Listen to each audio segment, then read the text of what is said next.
नमस्कार साथियों। UP AGTA और केन सुपरवाइजर 2025 की तैयारी करने वाले सभी लोगों का इस खास विश्लेषण में बहुत बहुत स्वागत है। आज हम बिना किसी लाग लपेट के सीधे उन जमीनी हकीकतों, कठोर वास्तविकताओं और सटीक रणनीतियों को डिकोड करने जा रहे हैं जो असल में सिलेक्शन दिलाती हैं। बात सिर्फ और सिर्फ पक्के आंकड़ों और तथ्यों पर होगी। तो चलिए शुरू करते हैं।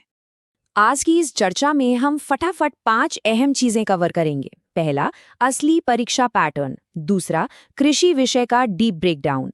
तीसरा, कंप्यूटर और जीके पर हमारा फोकस। चौथा, एग्जाम हॉल में होने वाली वो गलतियां जिनसे हर हाल में बचना है। और पांचवा, एक विनर वाली मानसिकता। तो आइए सबसे पहले बात करते हैं हमारे पहले टॉपिक की, यानी आधिकारिक पाठ्यक्रम और वास्तविक पेपर के बीच का अंतर। देखिए, एक बहुत बड़ा भ्रम है जिससे आज दूर करना जरूरी है। जो ऑफिशियल सिलेबस बोर्ड की तरफ से हमें थमा दिया जाता है ना, वो दरअसल एक छलावा है। सच बताऊं तो पिछले पेपर ने इस आधिकारिक सिलेबस को पूरी तरह से किनारे कर दिया था। प्रश्नों का डिफिकल्टी लेवल इतना ज्यादा था कि कट ऑफ को लेकर लगाई गई सारी भविष्यवाणियां धरी की धरी रह गईं। इसलिए सिर्फ ऑफिशियल नोटिफिकेशन पर आंख मूंद कर भरोसा करना एक बहुत बड़ा ट्रैप है। अगर हम पूरे 100 सवालों का असली मैक्रो ब्रेकडाउन देखें तो तस्वीर कुछ ऐसी बनती है।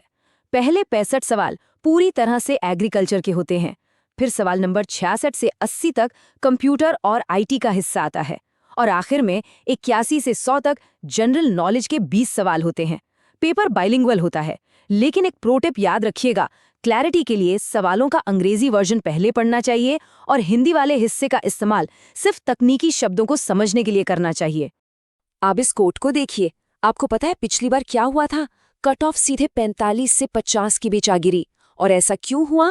क्योंकि पेपर का लेवल ऑफिशियल सिलेबस की पहुंच से कई आगे था।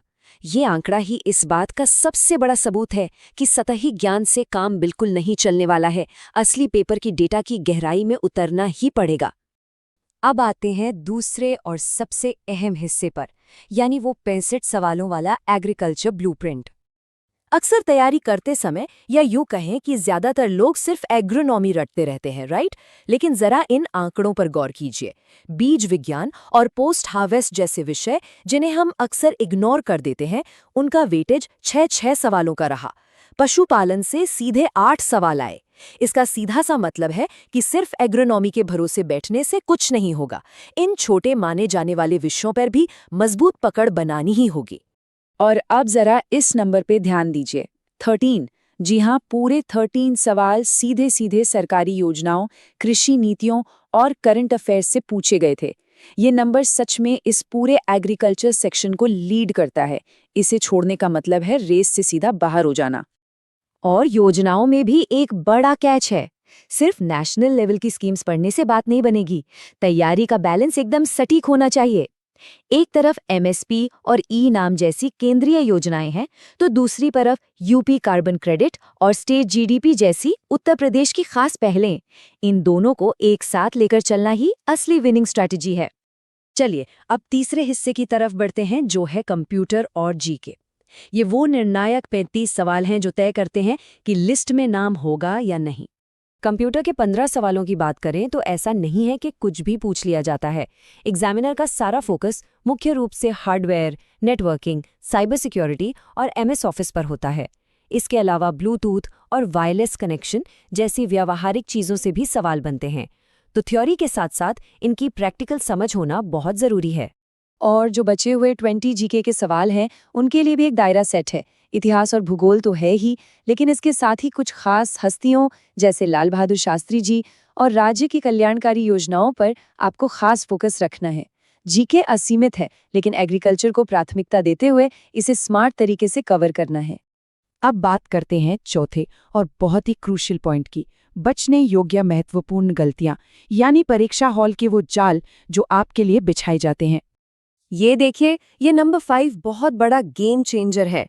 बोर्ड ने अब 4 की जगह 5 ऑप्शंस देने शुरू कर दिए हैं। और यकीन मानिए, इसने उस पुरानी एलिमिनेशन मेथड या तुक्का मारने वाली ट्रिक को पूरी तरह से खत्म कर दिया है, जिस पर बहुत से लोग डिपेंड रहते थे।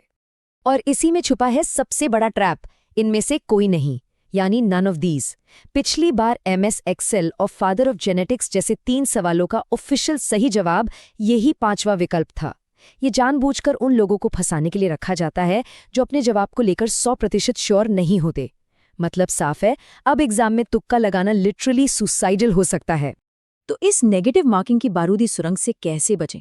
इसके लिए एक सीधा सा रूल बांध लीजिए। पूरे 100 सवालों के पेपर में 10 से ज्यादा गलतियां बिल्कुल अफोर्ड नहीं की जा सकती।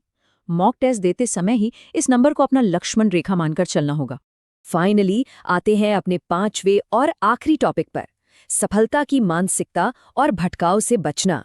एक बहुत ही कड़वी सच्चाई बताऊं, एक बार एक टेलीग्राम ग्रुप में 220 लोग ऑनलाइन बैठकर सिर्फ गपशप कर रहे थे, अफवाहों पर चर्चा कर रहे थे, जबकि उसी वक्त चल रही लाइव क्लास में सिर्फ 107 लोग ही पढ़ाई कर रहे हैं। ये कट ऑफ की वीडियो देखना या कोर्ट के स्टे और एग्जाम डिले पर पैनिक करना, ये सब बस आपका कीमती समय निगल रहे हैं और कुछ नहीं। किसी ने क्या खूब कहा है कि अगर तैयारी कच्ची है ना, तो परीक्षा पर सारी चर्चा उसके खत्म होने के बाद होती है, और अगर तैयारी शानदार है तो चर्चा पहले ही हो जाती है। अपनी सारी एनर्जी सिर्फ और सिर्फ अपनी असली पढ़ाई पर लगाइए। बाहरी शोर या अनियंत्रित चीजों पर ध्यान देने से कोई फायदा नहीं है।